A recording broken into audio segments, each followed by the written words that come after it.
ನಮ್ಮ ಒಬ್ಬರು ಕ್ಲೈಂಟ್ ಬಂದು ದೀಸಾ ಬೊಟಿಕಲ್ಲಿ ಸೊ ನಾನು ವೇರ್ ಮಾಡಿರುವಂತಹ ಒಂದು ಬ್ಲೌಸನ್ನು ನೋಡಿ ಸೇಮ್ ಪ್ಯಾಟರ್ನಲ್ಲಿ ಬ್ಲೌಸ್ ಬೇಕು ಮೇಡಮ್ ಅಂತ ಹೇಳಿದರು.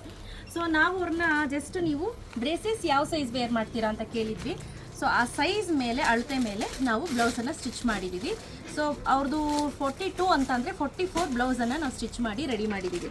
ಸೊ ಅವ್ರ ಹೆಸರು ಬಂದು ಹೇಮಾವತಿ GV ಅಂತ ಹೇಳಿ. ಪರ್ಫೆಕ್ಟಾಗಿ ಬಂದಿದೆ. ಇದು ನಮ್ಮ ಫಿನಿಶಿಂಗು ಆಯಿತಾ. ಸೊ ಈ ರೀತಿ ಇರುತ್ತೆ ಫಿನಿಶಿಂಗು. ನಾರ್ಮಲ್ ಟೇಲರ್ಸ್ಗೂ ಬೊಟಿಕ್ ಮಾಡೋ ಮಾಸ್ಟ್ರುಗಳು ತುಂಬಾ ವ್ಯತ್ಯಾಸ ಇರುತ್ತೆ. ನಾರ್ಮಲ್ ಟೇಲರ್ಸು ಐರನ್ ಮಾಡೋದಿಲ್ಲ, ಫಸ್ಟು ಹಾಗೆ ಸ್ಟಿಚ್ ಮಾಡಿಬಿಟ್ಟು ಲಾಸ್ಟಲ್ಲಿ ಐರನ್ ಮಾಡ್ತಾರೆ. ಬಟ್ ಇದೇನಿದೆ ಮಾಸ್ಟರ್ಸ್ದು ಪ್ರತಿಯೊಂದಕ್ಕೂ ಐರನ್ ಬರುತ್ತೆ. ನೋಡಿ ಇಲ್ಲಿ ಕಪ್ಸ್ ನೋಡಿ ಯಾವ ರೀತಿ ಬಂದಿದೆ. ನಾವು ಯೂಸ್ ಮಾಡುವಂಥ ಕಪ್ಸು ಅಷ್ಟೇ ಫುಲ್ ಪ್ರೀಮಿಯಂ ಕ್ವಾಲಿಟಿದು, ತುಂಬ ಸಾಫ್ಟಾಗಿ ಬರುತ್ತೆ. ಹಾಗೆ ಪ್ಯಾಟ್ರನ್ನು ಅಷ್ಟೇ, ಫಿನಿಶಿಂಗು ಅಷ್ಟೇ ನೀವು ನೋಡ್ಬೋದು ಎಷ್ಟು ಚೆನ್ನಾಗಿ ಫಿನಿಶಿಂಗ್ ಬಂದಿದೆ ಅಂತ. ಹಾಗೆ ನೆಕ್ ಕೂಡ ಅಷ್ಟೇ ಸಖತ್ತಾಗಿ ಬಂದಿದೆ. ನಮ್ಮಲ್ಲಿ 1000 ಕಸ್ಟಮರ್ಸ್ಗೆ ಪ್ಲೇನ್ ಬ್ಲೌಸ್ ಬಂದು 650ಇಂದ ಶುರು ಮಾಡಿದ್ದೀವಿ.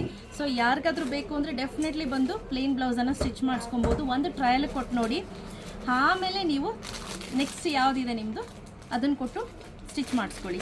ಪರ್ಫೆಕ್ಟ್ ಫಿನಿಶಿಂಗ್ ಬರುತ್ತೆ, ಸೂಪರಾಗಿ ಬರುತ್ತೆ. ಸ್ನೇಹಿತರೆ 650 rupees plain blouse with lining ಇರುತ್ತೆ. ನಿಮ್ಗೆ ಇನ್ ಕೇಸ್ ಫಸ್ಟು ಒಂದು ಬ್ಲೌಸನ್ನು ನೋಡ್ತೀನಿ ಅನ್ನೋದಾದರೆ ಖಂಡಿತವಾಗ್ಲೂ ಒಮ್ಮೆ ನೋಡಿ, ಒಂದು ಟ್ರಯಲ್ ಮಾಡಿ, ಆ ನಂತರ ನಿಮಗೆ ಓಕೆ ಆಯಿತು ಅಂತ ಅಂದರೆ ಡೆಫಿನೆಟ್ಲಿ ನೀವು ಮತ್ತೆ ನನ್ನ ಹತ್ರ ಆರ್ಡ್ರ್ ಪ್ಲೇಸ್ ಮಾಡಿ ಸ್ಟಿಚಿಂಗ್ ಮಾಡಿಸ್ಕೊಳ್ತೀರಾ. ಅದು ನನಗೆ ಅಷ್ಟು ಕಾನ್ಫಿಡೆನ್ಸ್ ಇದೆ. So thank you so much.